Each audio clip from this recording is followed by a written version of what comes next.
महाकुंभ में भगदड़ की घटना ने सभी को हैरान कर दिया था।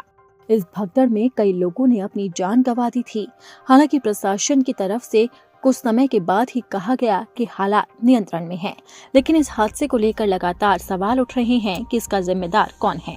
इन सवालों के बीच बाबा बागेश्वर ने भी कुंभ पर अपनी विवादित टिप्पणी की थी, जो सोशल मीडिया पर काफी ज्यादा वायरल हो गई थी। लेकिन अब बाबा बागेश्वर अपने उस बयान से पलट गए हैं, तो अब आपको वो बयान भी सुनाएंगे जिसके बाद वो सोशल मीडिया पर काफी ज्यादा चर्चा का विषय बन गया है। लेकिन उससे पहले आपको वो विवादित टिप्पणी सुना देते हैं जिस पर हंगामा बरपा था।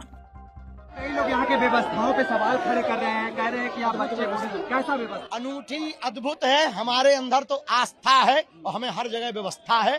और भारत के जितने लोग आ रहे हैं जिनके अंदर विरोध का कीड़ा नहीं है, उन्हें व्यवस्था और आस्था नजर आ रही, और जिनके अंदर आस्था नहीं है उन्हें अव्यवस्था नहीं। हम यहाँ व्यवस्था लेने थोड़ी आए हैं, हम यहाँ तो सनातन का परचम लहराने और अपनी गंगा मैया में डुबकी लगाने आए। कई लोग कह रहे हैं कि गंगा में डुबकी लगाने से देश की गरीबी खत्म हो जाएगी, क्या बेरोजगारी खत्म? ऐसे तो हज यात्रा करने से भी देश की गरीबी खत्म नहीं होती ना। चर्च में कैंडल जलाने से भी देश की गरीबी खत्म नहीं। हर काम जो है गरीबी मिटाने के लिए थोड़ी होता है।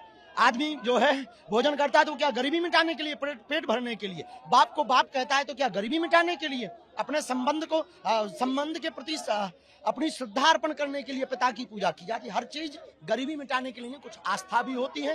और इस दुनिया में अनेक कल्चर हैं, यहूदी हैं, पारसी है, मुसलमान है, ईसाई है, तो सबकी अपनी अपनी आस्था है। केवल हिंदू धर्म में ये दिखता है। हज यात्रा भर से या फिर उनकी चर्च वालों की कौन सी सिटी? वेटिकन सिटी, वहां भी तो लोग जाते हैं, तो क्या गरीबी मिटती है?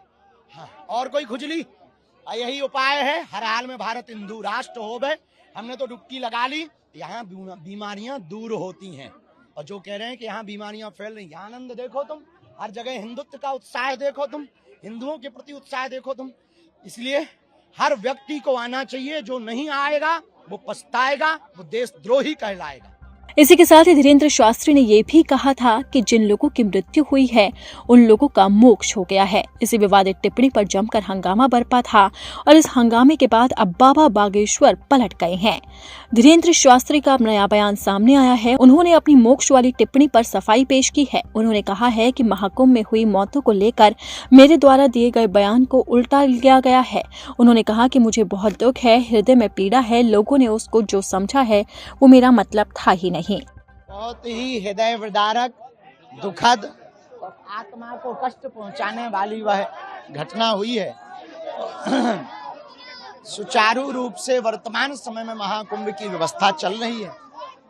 लाखों करोड़ों लोग पहुंचे हैं और आने वाले समय के जो पर्व हैं उन पर्वों में सरकार भी और विशेष रूप से व्यवस्थाओं को तेज करे, वीआईपी कल्चर को बंद करें, ताकि आने वाले श्रद्धालुओं को किसी भी प्रकार से कष्ट ना पहुंचे।